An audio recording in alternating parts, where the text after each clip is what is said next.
The Forgotten City began as a Skyrim mod, which won awards and was downloaded millions of times, and now it is becoming a standalone game. Here to tell us about it from Modern Story, we have writer and studio director Nick Pearce. Nick, welcome. Hi, how's it going? Going just fine. The Forgotten City has been in the works for quite some time. It is a narrative, interactive, explorable world. Can you just kind of give us the explanation of what's going on here? Sure. So it's an open world murder mystery caught. It's set in an ancient Roman city caught in a time loop. And as you say, it's a standalone reimagining of a mod that won a National Writers Guild Award and racked up millions of downloads. In it, the player discovers the ruins of an ancient Roman city, travels back in time 2,000 years, and investigates what caused it and tries to stop the city's destruction. Now, can you give us a little bit of a kind of a guide of, or an idea of what the gameplay is like? Is it predominantly just sort of talking to people, or is it solving puzzles? Is there any combat? Sure. So there's all of that. So predominantly it's a murder mystery. So the player will be doing a lot of investigation and exploration and talking to people. The dialogue has lots of branching narrative and opportunities to role play, and then of course there are puzzle and combat elements as well. Although certainly the focus is on investigation and exploration. Now, obviously, a murder mystery has a certain amount of sort of twists and turns to it. Can you talk a little bit about how much the standalone game might differ from the mod for anybody who might have played the original and is looking for a surprise? Great question. So look, I like to think that every aspect of the game has been leveled up. So it has a new setting, a new engine. We're using Unreal. It has new twists and story beats and endings. It has more endings than the original one. So there are at least four new endings, or four endings in total. It also has a new orchestral score, new professional voice acting, new animations, and new gameplay mechanics. So I think the feedback we've got from testers so far is that it just feels like a whole new game.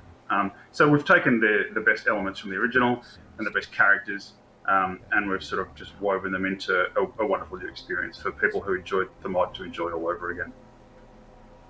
Now, this project began as something that was pretty much just you and one other person. Is that right? So it was just me. Although the mod was entirely my doing, with the help of a composer and some voice actors. This time around, I've sort of built up the team a bit with the help of Film Victoria and Epic. So we've got a core team of 4 people. So yeah, the production values are, I think, much higher than the mod. Though we're still a very small team. We're just trying to punch above our weight with what we've got. Can you speak a little bit about the historical accuracy? I feel like you've got an impressive bookshelf behind you. How much of how strictly rooted in ancient Rome is this, and how many liberties did you take? It's a good question. So we have engaged the services of a wonderful historical consultant. I'm not quite ready to talk about him just yet, but I will say that he is an Oxford scholar. He teaches at Cambridge, and he has been wonderfully helpful in helping us try to create a really historically authentic world to the extent that that's allowed by the story. Obviously, there's time travel involved and aspects of mythology, so certainly not historically accurate, but in terms of the environment and the costumes and the character backstories, we're aiming for historical authenticity. Now, obviously, you have a lot of freedom when you're building something completely from the ground up, and it's not modifying something. Was there anything you were particularly excited about being able to do and having the sort of the freedom to put into the game that you would have liked to have around the first time around that's now here in the standalone? Yeah, that's a great question. So I like to think of the game as the story we always wanted to tell for exactly that reason, because we're able to do things with Unreal Engine that I couldn't have dreamed of with the mod. And I also like to think that making a new game as opposed to making a mod is a bit like building a house as opposed to putting an extension on an existing house. You just have there's so much more to do, and it requires an enormous amount of work, but at the same time you have much more creative freedom. And so yeah, one of the gameplay mechanics that we've built is around the golden rule. So I have to explain it a little bit. The backstory is that in the city, if anyone commits a sin, everybody dies. And so that was the case in the mod. It's the case in the game. Although in the game we call it the golden rule. And so what happens is that when somebody commits a sin, the earth rumbles and a great booming voice bellows out, and the lighting changes, and all these golden statues come to life and start firing golden bows at people.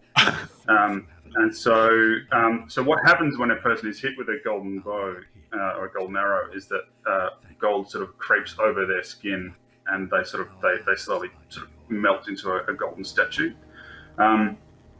It's a really cool effect, and you've got to see it. And that's something that we could never have done without Unreal Engine. In fact, when I said to my programmer that that's what I wanted to do, I really didn't think it was going to be possible. But he just looked at me and said, "Yeah, we can do that."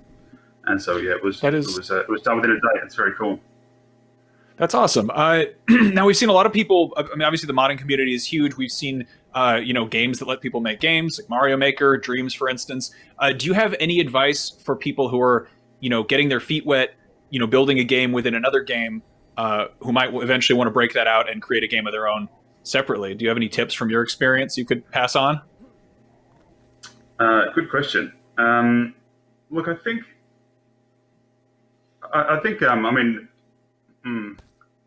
I'd say if you're serious about turning your idea into a standalone game,